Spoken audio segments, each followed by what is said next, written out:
Alhamdulillahirabbil alamin. Allahumma sholli ala Muhammad wa ali Muhammad. Rabbighfirli wa liwalidayya warhamhuma kama rabbayani shaghira.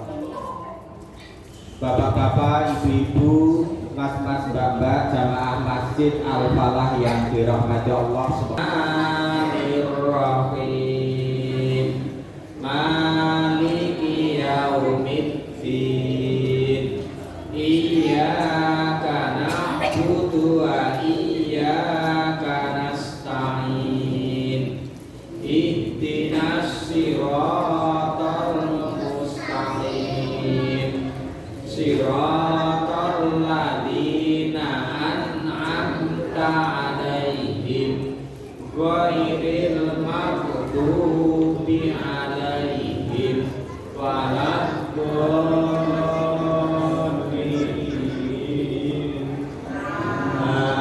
Amin.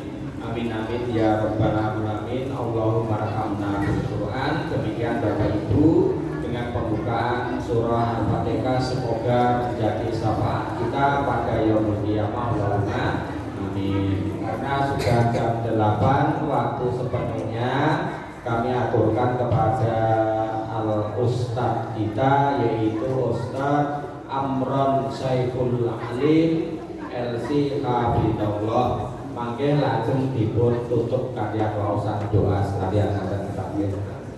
Apa terus?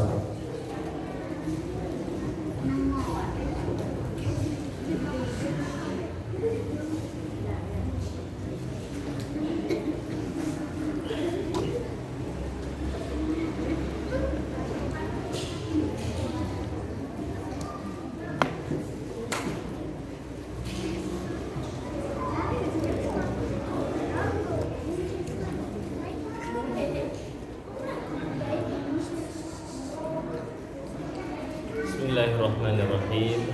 Assalamualaikum warahmatullahi wabarakatuh. Alhamdulillahirabbil alamin wa asyhadu an la ilaha illallah wa asyhadu anna Muhammadar Rasulullah. Allahumma shalli wa sallim wa barik wa an'im ala nabiyyina wa habibina Muhammadin sallallahu alaihi wasallam wa ala alihi wa sahbihi wa man sara ala nahjihi ila yaumiddin. Wa ba'du, ma'asyiral muslimin, jamaah pengajian Masjid Al-Falah, Bapak dan Ibu ingkang dimuliakan oleh Allah Subhanahu wa taala. Alhamdulillah, syukur pada Allah Subhanahu wa taala ingkang dalu menika kita sedanten saged berkumpul di salah satu masjid, yaitu rumah Allah Subhanahu wa taala, untuk atau dalam rangka menuntut ilmu, terutama yang sering kita lalaikan dalam masalah ini adalah mensyukuri nikmat Allah, yaitu kenikmatan sehat dan waktu luang. Rasulullah Shallallahu Alaihi Wasallam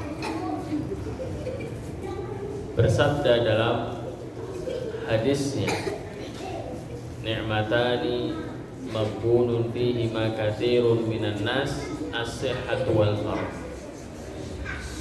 Enten dua kenikmatan yang mana kebanyakan dari manusia itu lalai kalau itu termasuk dari nikmat.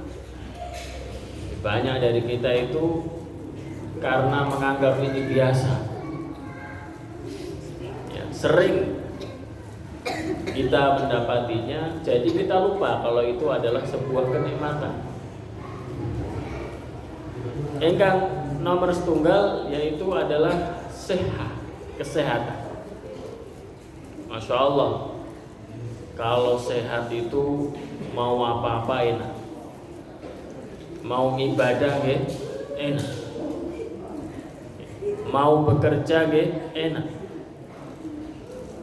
Mau belajar enak. Alhamdulillah. Kita sering merasakan sehat, tapi jarang kita menyadari kalau sehat itu nikmat yang luar biasa. Kita sering berangan-angan nanti ketika ya pas kita sakit, kita berangan-angan nanti ketika saya sehat saya akan beribadah. Tapi ternyata ketika Allah angkat penyakitnya lupa untuk beribadah. Nah, maka dari itu pada malam hari ini kita semuanya, ya, alhamdulillah semuanya sehat. Sehat buat tadi Bapak? Alhamdulillah. Adik-adik sehat semuanya? Ibu-ibu standar sehat? Alhamdulillah. Ini nikmat. Ya, nikmat yang setiap hari harus kita syukuri, yaitu nikmat sehat. Engkang nomor kalih kenikmatan apa sing kebanyakan manusia niku lalai.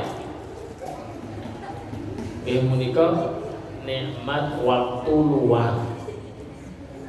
Waktu kosong. Alhamdulillah malam ini gak ada yang kosong. Karena kita semua malam ini berkumpul di masjid yang mulia ini untuk menuntut ilmu.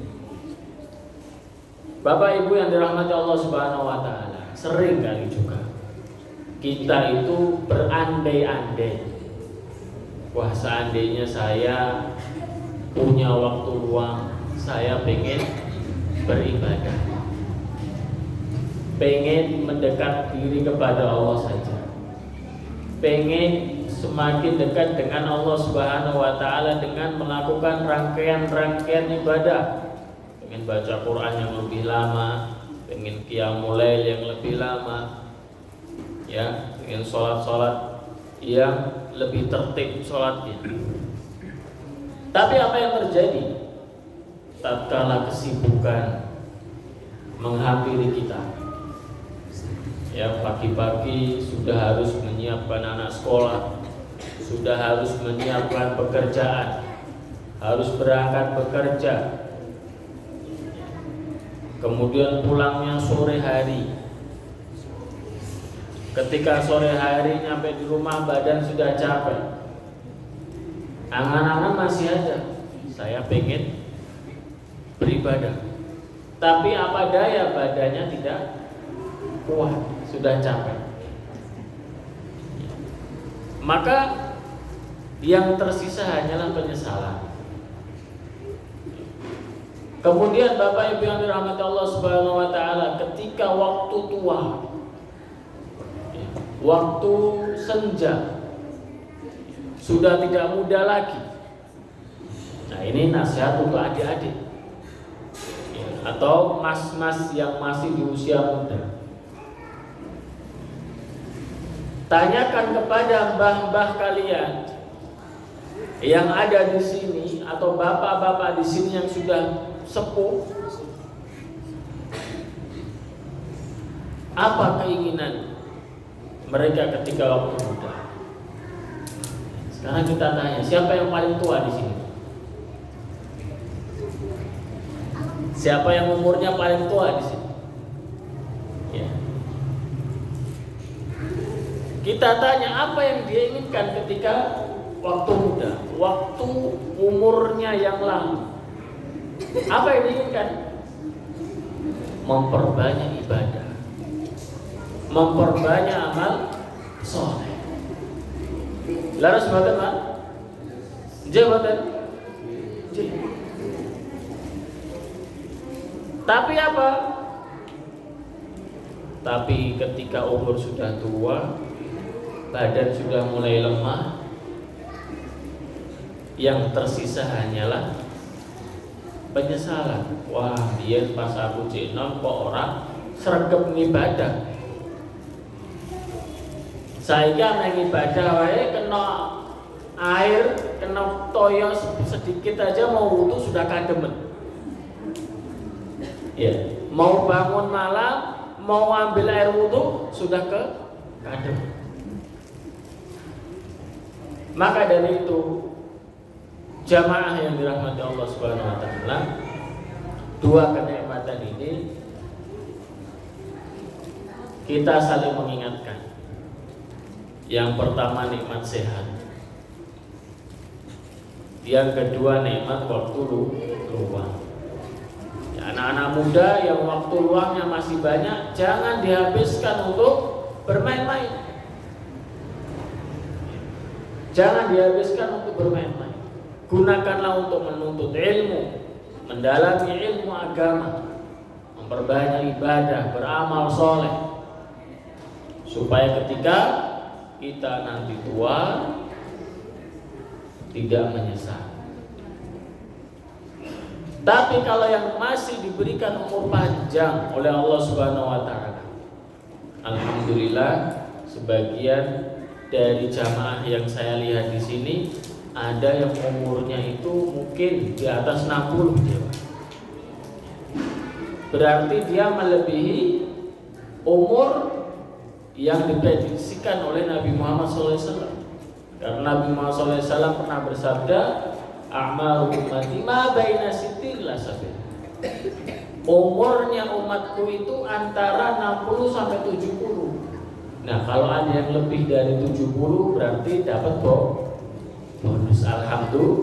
Alhamdulillah. Lalu apa? Untuk segera mengambil kesempatan beramal soleh.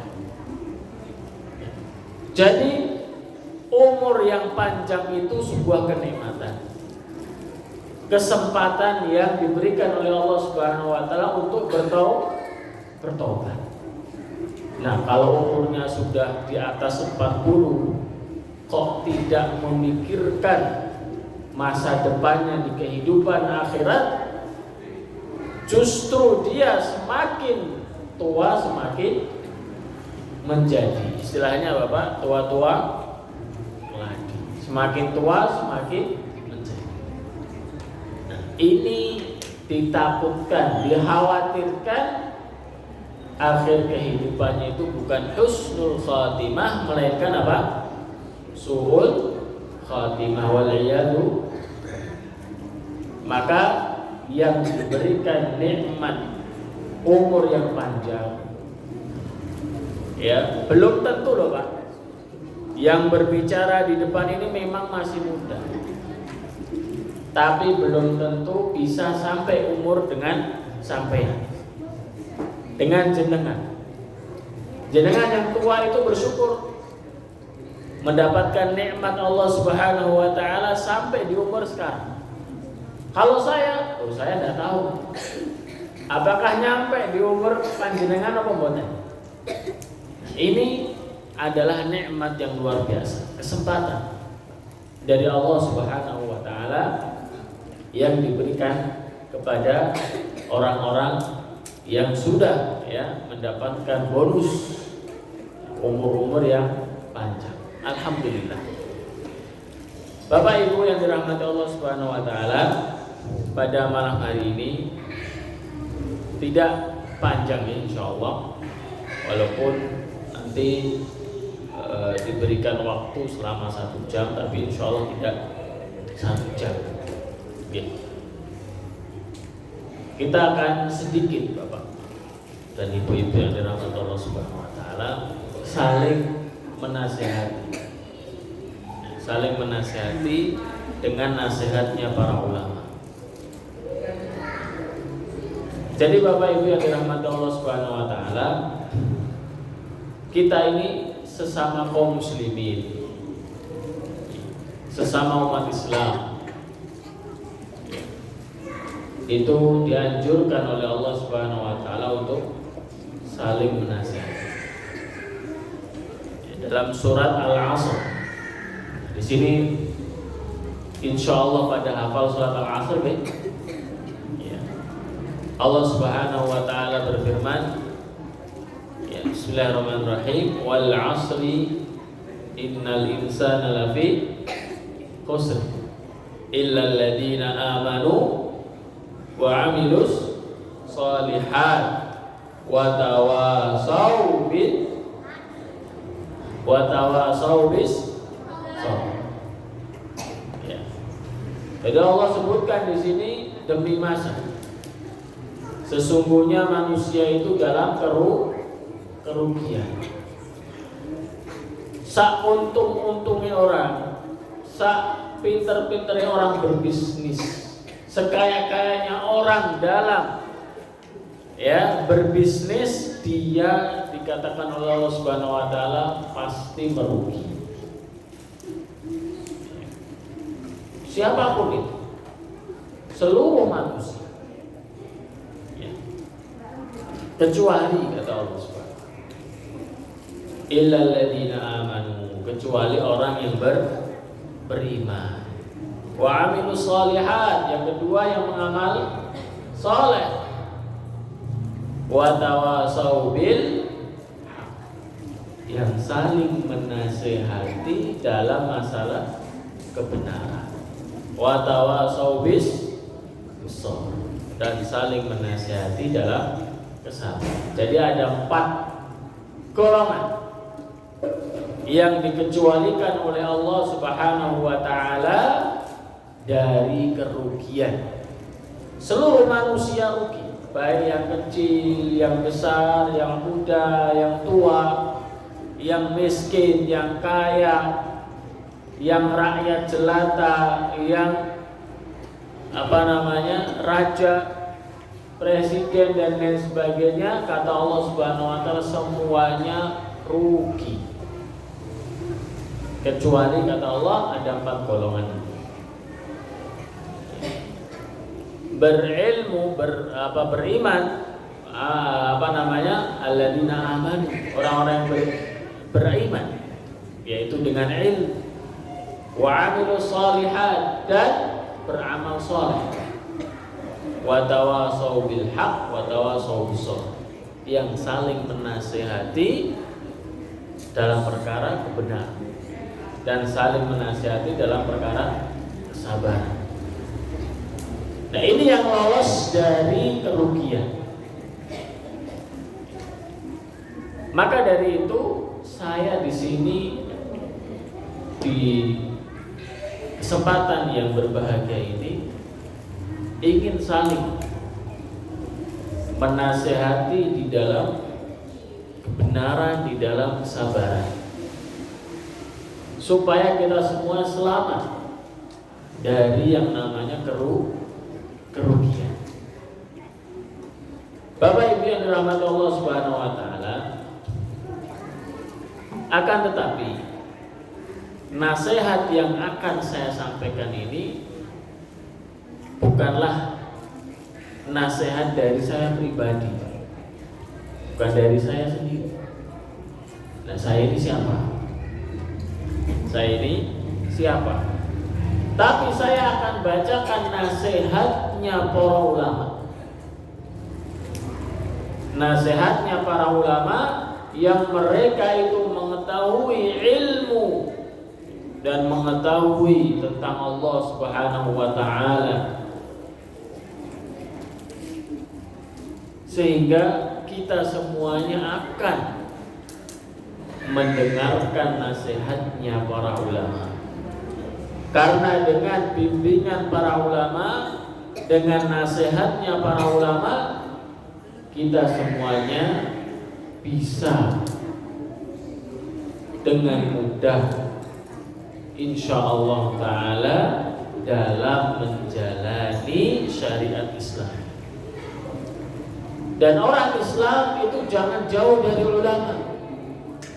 Ya, orang Islam itu jangan jauh dari para ulama. Dengarkan nasihat ulama, dengarkan pelajaran mereka, karena para ulama lah yang Allah Subhanahu wa taala berikan kemuliaan berupa rasa khasyah, takut kepada Allah Subhanahu wa taala. Jadi dari hamba-hamba Allah sekalian itu yang paling takut kepada Allah Subhanahu wa taala adalah para ulama. Allah taala berfirman, "Innama yakhsyallaha min ibadihil ulama." Sesungguhnya hanyalah para ulama yang paling takut kepada Allah Subhanahu wa taala. Nah, inilah kenapa kita harus mengikuti nasihatnya ulama. Jadi bukan nasihat dari saya, tapi nasihatnya para ulama yang akan saya sampaikan. Karena merekalah yang paling mengerti tentang agama ini, yang paling takut kepada Allah Subhanahu wa taala dari seluruh hamba-hambanya. Ma'asyiral muslimin, jamaah kaum muslimin yang dirahmati Allah Subhanahu wa taala, nasihat yang akan saya sampaikan ini yaitu nasihat dari alim, dari ulama yang besar di abad ini. Beliau adalah Al-Allamah Abdul Aziz bin Abdullah bin Baz. Beliau adalah ulama yang diakui oleh dunia pada masa ini dengan keilmuannya, dengan rasa zuhudnya di dunia ini, ya, dengan ketakwaannya. Beliau sudah wafat sekitar tahun 2000, ya, jadi 23 tahun yang lalu. Tapi subhanallah, karya-karya beliau itu banyak sekali yang memberikan manfaat kepada kaum muslim. Di antaranya ini, beliau menuliskan, ya, nasihat-nasihat, poin-poin pelajaran penting dalam masalah agama Islam. Ma'asyiral muslimin yang dirahmati Allah Subhanahu wa taala, maka kita akan baca dari nasihat beliau yang pertama. Jadi kurang lebih, ya, ada 20-an nasihat sebenarnya. Tapi kalau dilihat, kalau dibaca semuanya, waktunya kelihatannya nggak cukup. Kita baca secukupnya saja. Yang penting nasihat ini masuk di dalam hati kita dan menjadi ilmu yang bermanfaat sehingga bisa kita amalkan di kehidupan kita sehari-hari.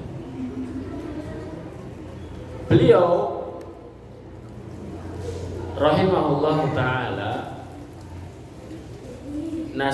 menasihatkan kepada kita yang pertama untuk mempelajari Al-Quran. Untuk apa, Pak? Mempelajari Al-Quran. Kenapa, Bapak? Karena Al-Quran ini sumbernya, pedomannya orang-orang Islam. Kaum muslimin pedomannya Al-Quran dan Sunnah Rasulullah Sallallahu Alaihi Wasallam. Beliau menasihatkan untuk mempelajari surat-surat pendek. Kenapa? Karena surat-surat pendek ini sangatlah penting, sebab kita sering gunakan untuk melakukan sholat. Beliau menasihatkan untuk apa? Mempelajari, menghafal dan membaca tafsir dan maknanya. Surat-surat pendek. Yang paling pertama surat apa, Pak? Al-Fatihah. Nah, ini yang paling penting. Sehari kita baca berapa kali, Pak, surat Al-Fatihah? Berapa? 17 kali ketika sholat. Dan kita melakukan sholat sehari 17 rakaat. Subuh 2 rakaat, zuhur 4 rakaat, asar 4 rakaat, maghrib 3 rakaat, dan isya 4 rakaat. Totalnya ada 17 rakaat. Dan di setiap rakaat kita membaca surat Al-Fatihah. Masya Allah.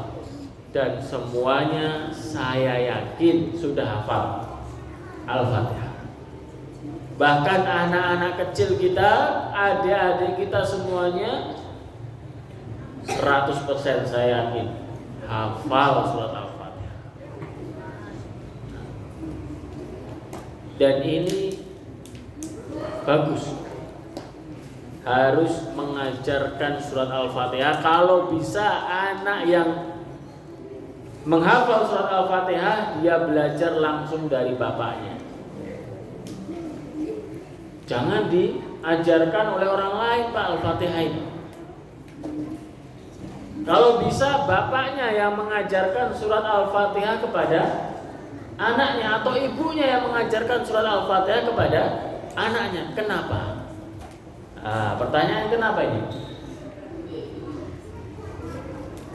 Kalau anak kita bisa menghafal Al-Fatihah sebab dari pengajaran kita kepada anak kita,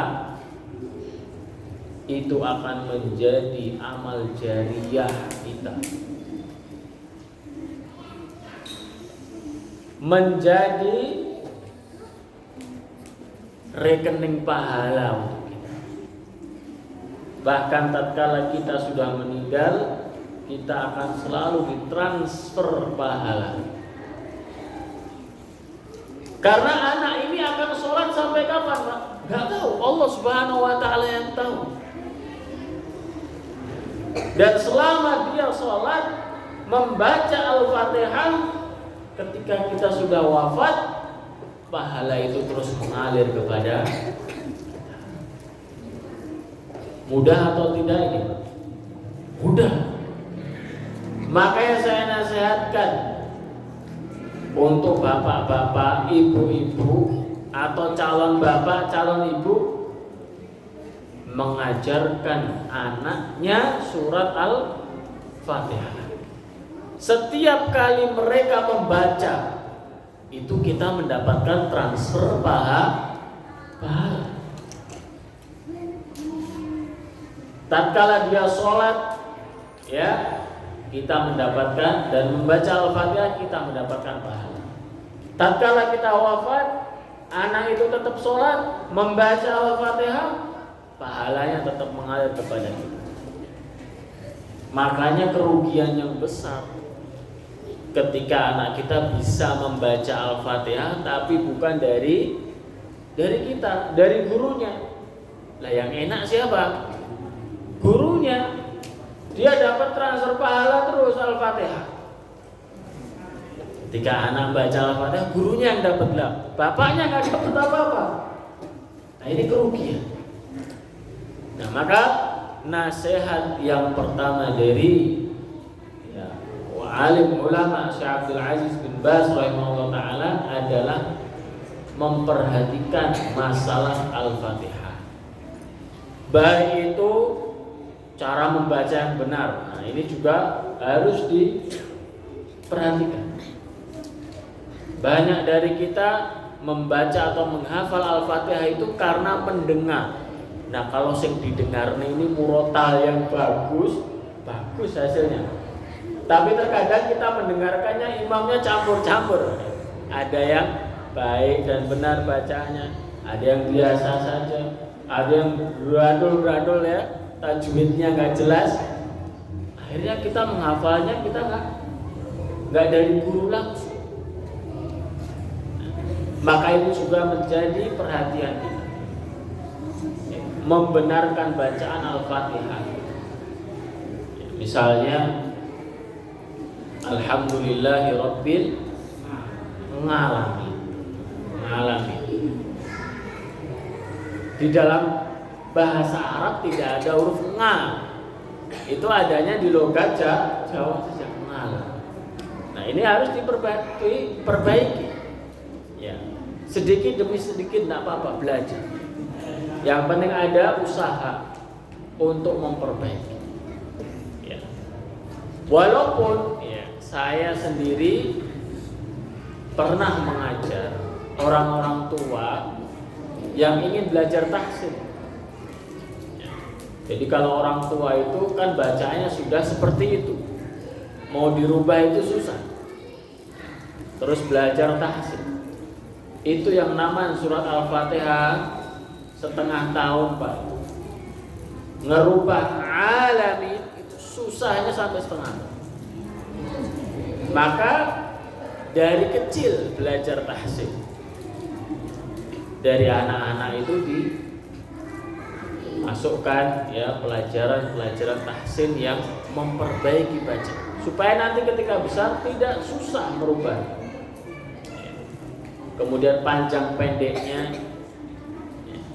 kemudian makhrajnya, tajwidnya dibenarkan. Ini nasihat beliau untuk memperhatikan surat Al-Fatihah.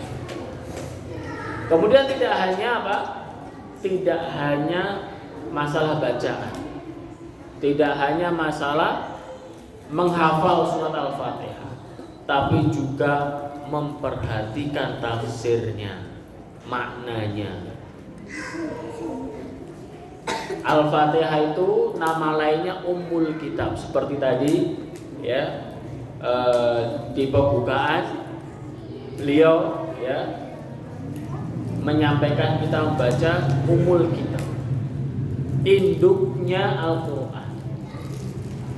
Kenapa dinamakan Al-Fatihah itu dengan Ummul Kitab, induknya Al-Quran? Karena semua isi Al-Quran terdapat di dalam Al-Fatihah. Makanya disebut apa? Ummul Kitab, induknya Al-Quran. Ilmu tentang Al-Quran semuanya itu ada di dalam surat Al-Fatihah. Maka Al-Fatihah ini dahsyat sekali. Jadi jangan diremehkan. Al-Fatihah itu mengandung semua ilmu dalam Al-Quran. Allah ringkaskan di dalam surat Al-Fatihah. Dan juga Al-Fatihah itu nama lainnya Asy-Syafiyah, obat penyembuh. Ini ada ceritanya. Ada ceritanya.